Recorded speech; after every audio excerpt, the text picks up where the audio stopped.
The president's welfare bill advanced to the Senate yesterday, with Nancy Pelosi now saying that it cuts taxes and it reduces costs for people. Kevin McCarthy had this to say after the end of an 8-hour and 20-minute marathon floor speech early yesterday morning. Take a listen. Just a few weeks ago, Congresswoman Abigail Spanberger said, "Nobody elected Joe Biden to be FDR." So Genevieve, the wild claims about this bill and the shifting narrative continue. What are your thoughts on what Democrats they're calling this a historic moment? What do you think?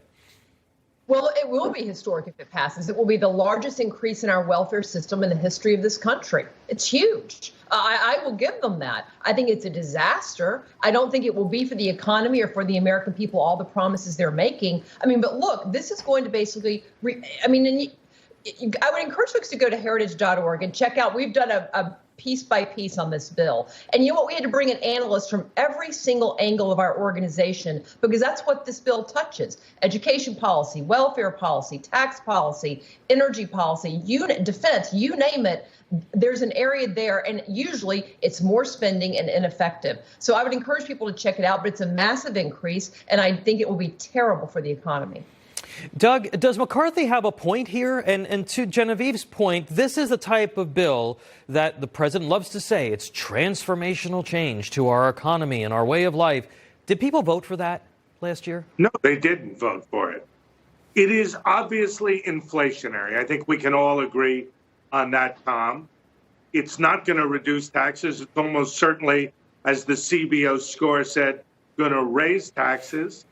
And my point is that the American people, I think, voted for the moderate Joe Biden, who was promising and proposing unity, not dramatic social change. And so I don't think that passage in the Senate in current form is by any means certain, and there's a good chance it doesn't pass at all in the Senate, given what Kristen Sinema and Joe Manchin, have said. And I would urge the Democrats to reduce the size of it, reduce the scope of it, means test each of the entitlement programs, and tread softly, because otherwise, politically and substantively, our future will be a dramatically worse one if the bill in present form is enacted. I say that as a Democrat who believes in my party. Means testing welfare. Doug, I can't wait for you to become an independent, because I don't know who you're talking to anymore. Every Saturday morning, I move closer, Tom. All right, now moving on. I want to move on to the infrastructure bill. Karl Rove wrote a pretty scathing opinion piece in the Wall Street Journal this week, basically saying that all the talk about the infrastructure bill creating jobs and boosting the economy to help people now, is it going to happen in time to benefit Democrats next year? Genevieve, do you think that this is going to have an economic impact? And if so, when do you think we could even see that happen?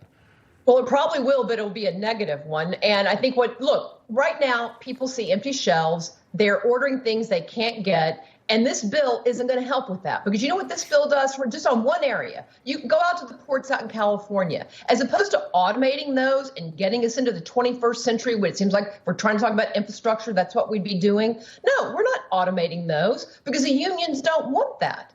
OK, so those port problems are going to continue, and they're going to take even longer to fix. So they've given a lot of money and fixes to special interest groups in this bill that's not going to help the everyday problems that most Americans are experiencing and that they think about when they think about infrastructure and things getting better and easier. This bill's not going to do that. It's certainly not going to do it quickly. It's not going to do it ever.